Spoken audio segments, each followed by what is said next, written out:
Are you trying to figure out what knot to use with your tie? What knot works with what shirt, what jacket, what pocket square, how to fold a pocket square? The list is endless, but don't worry. In this video, we're gonna cover all of the things that you need to know to be able to tie the perfect tie and match the perfect pocket square. Hi, my name's Elliot. I'm a single father to a beautiful daughter, a lover of all things sartorial fashion, fitness, stoicism, and basically anything nerdy.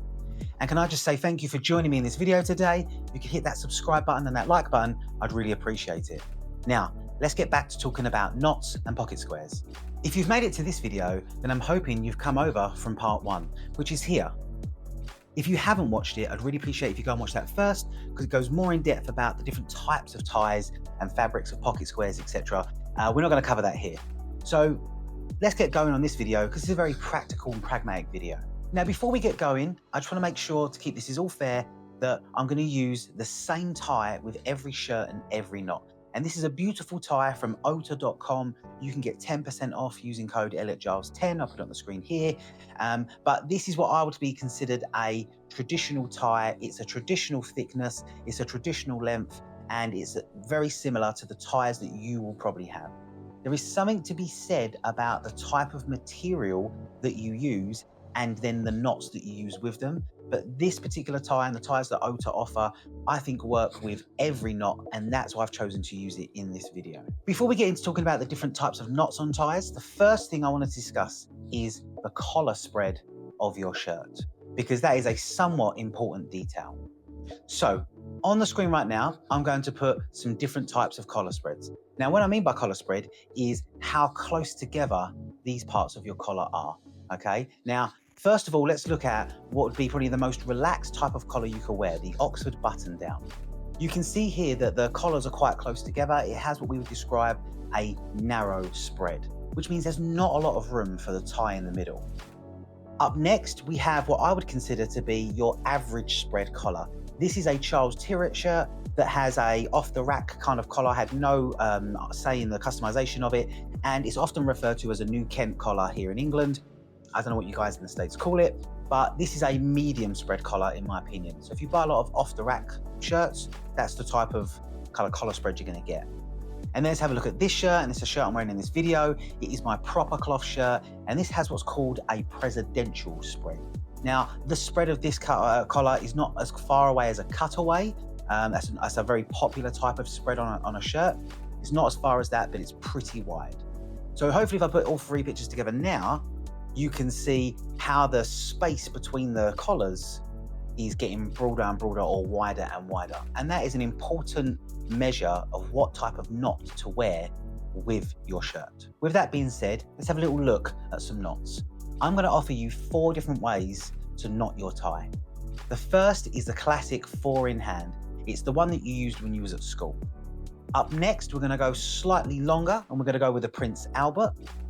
And then we're going to offer some more width. We're going to look at a half Windsor and a full Windsor. Those are the 4 knots we're going to look at today. I'm going to show you what they look like on each shirt, and I'm going to give you a guide how to tie each of them. In my opinion, this is the Swiss Army knife of knots. These are the 4 knots you need. There are loads of other elaborate knots out there for sure, and there's loads of great channels that offer those. But if I'm perfectly honest, I don't have time for that in the morning. I just need the essentials. And so here they are. So let's jump into our Oxford button-down shirt first. As we said, it's got a very narrow collar spread. So if we have a look at the 4-in hand, this is what it looks like. You can see that that knot fills the space in what I would say is an appropriate way. Now for me, the Oxford button-down is a relaxed shirt, as in it's an informal shirt. You can wear it to a business presentation, I suppose, but that's not the one I would choose. And the 4-in hand is probably the most relaxed knot. I want you to peek the dimple, okay? And we will cover the dimple later in this video. I like the double dimple, okay? The free kind of poke up. So you can see here with my 4-in hand, it's very easy to get that beautiful little dimple. If we move now into our Prince Albert, we can see here that the Prince Albert is a bit more of a longer kind of barreled shape kind of knot. And it fills up this space quite a lot.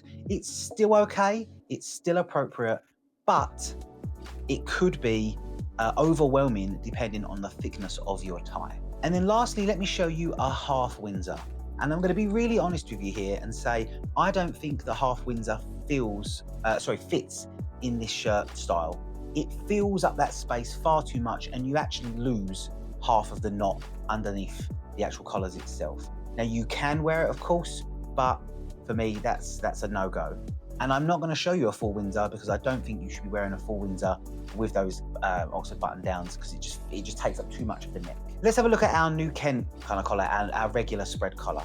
And first up, we can see our 4-in-hand here. Again, it looks okay, it looks fine. We've got the lovely dimples going on, nothing exciting there. Let's have a look at our Prince Albert. Here we can see it looks a little bit more appropriate. The size of the knot is more in relation to the size of the spread. It fills up that space nicely. We have got some little bits peeking out though. Up next, we've got our half Windsor, and this is starting to look a bit more appropriate. I love how that kind of, there's no dimple here, and it has that kind of elegant kind of slope down from a side profile. It always looks really professional. And then here's the full Windsor. And again, this takes up a lot of space under this collar. I actually don't think this looks very good, in my opinion, but you do you. If you like a full Windsor, that's fine. And then lastly, let's look at the widespread collar. Up first, the 4-in-hand. Now, I get a lot of grief on the internet because I use a 4-in-hand most of the time and I use it with these widespread collars. And I understand the grief that I get because actually, I don't think the 4-in-hand is the best looking knot on this spread collar. You can clearly see that there's bits of tie poking up beyond the knot, and that's not a good look per se. However, I'm a massive fan of dimples and a massive fan of spezzato and that kind of casual kind of nonchalance. So I quite enjoy the 4-in-hand. Let's have a look at the Prince Albert. Again, it looks okay because of that spread collar. There's room for that barrel. You have to just be careful because if you're using a really wide cutaway, that barrel might look a bit odd where it dips down a little bit longer than a traditional knot would. Here we have the half Windsor, and really this is coming into its own now. The half Windsor fills that space beautifully, it creates beautiful symmetry. And then lastly, let's have a look at the full Windsor. The full Windsor was built for this kind of spread of collar. It's absolutely beautiful. Now remember, things like the full Windsor and the half Windsor were designed with those collars in mind. That kind of knot was designed to fill that space. So there's nothing wrong with this. However, the full Windsor and the half Windsor, as we've said before, are quite formal knots. So if you're just going out for casual drinks and you're wearing a spread collar, which you can do of course, and you chuck on a half Windsor, you might be elevating the formalness of your outfit intentionally or unintentionally. That's completely up to you. So as we can see there, the spread of the collar really does have an interaction with the type of knot that you choose. I'm going to put a bit of an infographic here so you can see roughly what I would or wouldn't do with each type of collar. You can obviously grab a print screen or take a photo or whatever, and away you go. So now that we've seen our different knots in action, we know what we're looking for, let's head off to the mirror. Well, I'm going to use you as my mirror, and I'm going to give you a tutorial about how to tie each of these knots. And then stick around after this because we're going to look at pocket squares and talk about pocket squares. For the 4-in-hand, we start with the thin part of the blade at belly buttons. The thick part of the blade goes over the top, all the way around the world, back up and through, and down through the hole that we've just created. This is the same tie that you, or knot that you used when you was at school. And then we're going to work on that dimple now. So I'm going to bring it up close, but I've not pulled it all the way tight. And you can see there, I'm pulling the middle in and pulling it down. Then I pull the middle in and I pull it down. And I create that kind of dimple in the middle. And if I was going to do my triple dimple, I would immediately create a crease in the middle and bring that together. But you can see here, that lovely dimple, pulled nice and tight, the 4-in-hand. Up next, we're going to go for the Prince Albert, and you can see I'm counting my buttons. I've gone four buttons from the top, or 5 buttons total. And again, I'm going to come thick part of the blade over the top. I'm going to go around the world, and I'm going to put my 2 fingers before I go all the way around the world. And then I'm going to go around the world again. So now I've got a double loop. Now I come back behind, up and down both of those tubes that I've just created. And I like to think of this like a water slide because I'm silly. So I take the thick end of the blade, I pinch it between those 2 fingers that are in there, and I pull it down slowly, slowly, slowly. You can see I'm holding the top to keep the integrity. And here you have to be really patient. Just little tugs, make your dimple. Little tugs, make your dimple. And again, I'm just pulling those 2 parts of the fat blade together as I pull it down to create that very simple dimple. You can see there, I keep pulling it, and you'll slowly get that barrel shape. And just be patient, keep checking, and we should be good to go there. There we go, little dimple in the middle, nothing crazy. Lovely little barrel shape, that second part peeking out. Okay, the half Windsor. Again, we're going 1, 2, 3, 4, 5 buttons down, or 4 from the top. I never really count the top one. We go across the top, and then we go around, but this time we're going to tuck it under one of our side pieces. We're going to go over the top again, so around the top, underneath, and down. So we went around the back as usual, and then we wrapped it around one of our side pieces, then we come all the way around. So we just created a bit of extra on the knot. Now, no dimple for this one, it's just a simple pull down, and I'm actually flattening it out. I don't want a dimple here, I want to pinch that at the top to get that nice kind of rigid look. And now we're going to come up to the full Windsor. This is tricky, so we're going to go slightly less. So we're going to go 3 buttons from the top, or 4 buttons total. And again, we go under, and then we're going to bring it up and through. So we're going around one part of our leg. I like to think of it as legs. Then we're going to go back under the other way and go over that leg. So we actually went backwards on ourselves. Now we're going to go around the world a complete different direction. Okay, here we go. Coming all the way back around, and then up and through. So we went under, around one leg, backwards, around one leg, then we went back around the world, and up through that tunnel, and there we go. Now you can see here this full Windsor is much thicker across the top, near where my Adam's apple is. You can see it's got a much fuller look to it. It's very similar to a half Windsor, but it's a much fuller looking knot. So we've mastered what knot we want to wear, what type of collar. Now we have to think about pocket squares. And again, I'm just going to implore you to please go and watch part 1 so you can match the right pocket square with the right tie, with the right suit, etc, etc. However, the fabric and the size of your pocket square do make a significant difference in how you present it in your pocket. And I'm a fan of 3 different ways of doing it. I like a fold, a puff or a poof, and then I like a peak. And those are the 3 ways that I like to present my pocket squares. They are ordered in formality. So a fold is probably the most formal, a puff is probably mid-formal, and then the peaks are probably the most informal, but any pocket square is going to elevate you in any room you're in because most people don't wear them. So I'm going to jump over and show you different ways of actually putting these in your pocket and folding them, etc, etc. But just before we get there, remember, the smaller your pocket square and the less structure it has will impact on how you're able to present it. So a very small pocket square, so some of these are only 30 centimeters by 30 centimeters, they're probably only really good for folding because you won't get a lot poking out, or they might be good for a puff because it might only be able to show you the middle of the pocket square. But if you've got very large silk pocket squares, really high quality, silk ones, they don't hold a structure very well. So folding them never looks very good, and they are somewhat designed for the peak. But we'll cover that as we put them together.